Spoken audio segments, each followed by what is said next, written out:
Happy new year guys. അങ്ങനെ 2026 പറഞ്ഞതാ ഇവിടെ എത്തി. അപ്പൊ ലീവൊക്കെ കഴിഞ്ഞ് സ്കൂളിൽ പോകുമ്പോൾ ഫ്രണ്ട്സിനും ടീച്ചേഴ്സിനൊക്കെ ഒന്ന് സർപ്രൈസ് ചെയ്യാനായിട്ട് ഒരു അടിപൊളി കാർഡ് ഉണ്ടാക്കിയാലോ. ഈ ഒരു കാർഡ് ആരുടെ കയ്യിൽ കിട്ടിക്കഴിഞ്ഞാലും അവരുടെ ആദ്യത്തെ റിയാക്ഷൻ ഇതെങ്ങനെ ചെയ്തു എന്നൊക്കെ ആയിരിക്കും. സത്യം പറഞ്ഞാൽ ഭയങ്കര സിമ്പിൾ ആണ് ഉണ്ടാക്കാനായിട്ട്, പക്ഷെ കാണുമ്പോൾ ഭയങ്കര കോംപ്ലക്സ് ആയിട്ട് തോന്നിയാലും തോന്നും. പിന്നെ കുറേ പേരുടെ പരാതിയല്ലേ ഇങ്ങനെ കയ്യിലില്ലാത്ത സപ്ലൈസ് ഒക്കെ വെച്ചിട്ട് ക്രാഫ്റ്റ് ചെയ്യണമെന്നൊക്കെ. ഇത് ആർക്ക് വേണേലും ഉണ്ടാക്കാൻ പറ്റും. പേപ്പർ, സ്കെച്ച്, പിന്നെ ഗ്ലൂ, ഈ ഒരു 3 സാധനം ഉണ്ടെങ്കിൽ സിമ്പിൾ ആയിട്ട് ഉണ്ടാക്കാൻ പറ്റും. 2-3 ദിവസമായിട്ട് ഞാൻ വീഡിയോസ് ഒന്നും ഇട്ടിട്ടില്ല. കുറേ ആൾക്കാർ ചത്തോ അതോ ജീവനോടെ ഉണ്ടോ എന്നൊക്കെ പറഞ്ഞ് കമന്റ് ഒക്കെ ഇട്ടിട്ടുണ്ടായിരുന്നു. ഞാൻ ജീവനോടെ തന്നെ ഉണ്ട്. പെട്ടെന്നൊരു അത്യാവശ്യമായിട്ട് കൊച്ചിയിൽ പോകേണ്ടി വന്നു. അപ്പം ഞാൻ അതിനു മുമ്പ് വീഡിയോസും കാര്യങ്ങളും ഒന്നും പ്ലാൻ ചെയ്ത് വെച്ചിട്ടുണ്ടായിരുന്നില്ല. അതുകൊണ്ട് തന്നെ വീഡിയോസ് ഒന്നും ഇടാൻ പറ്റിയില്ല, പുതിയ വീഡിയോസ് എടുക്കാനും പറ്റിയില്ല. എന്തായാലും ന്യൂ ഇയർ ന്യൂ മീ എന്നൊക്കെയാണല്ലോ ശാസ്ത്രം പറയുന്നത്. അതുകൊണ്ട് 2026 മുതൽ ഡെയിലി പ്രോപ്പറായിട്ട് വീഡിയോസ് ഇടണമെന്ന് ഞാനൊരു റെസൊല്യൂഷൻ എടുത്ത് വെച്ചിട്ടുണ്ട്. പിന്നെ ന്യൂ ഇയർ റിലേറ്റഡ് ആയിട്ട് ഞാൻ കുറച്ച് വീഡിയോസ് ഒക്കെ പ്ലാൻ ചെയ്ത് വെച്ചിട്ടുണ്ട്. കടൽ ടോക്സിലും കടൽ ക്ലൗഡിലും ഇടാൻ പറ്റിയത് കേട്ടോ. നിങ്ങൾക്ക് എന്തെങ്കിലും സ്പെഷ്യൽ ടൈപ്പ് ഓഫ് വീഡിയോസ് വല്ലതും വേണമെന്നുണ്ടെങ്കിൽ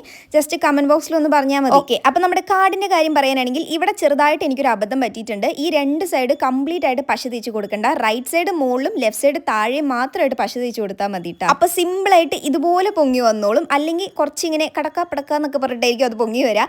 എന്തായാലും ഇത്രയേ ഉള്ളൂ നമ്മുടെ ഗ്രീറ്റിംഗ് കാർഡ്. അപ്പോൾ എല്ലാവർക്കും വീണ്ടും ഒരു ഹാപ്പി ന്യൂ ഇയർ. എല്ലാവരും ട്രൈ ചെയ്ത് നോക്കുക. ഇഷ്ടപ്പെട്ട് കഴിഞ്ഞാൽ ലൈക്കും കമൻറ്റും സബ്സ്ക്രൈബും ഒന്നും മറക്കണ്ട.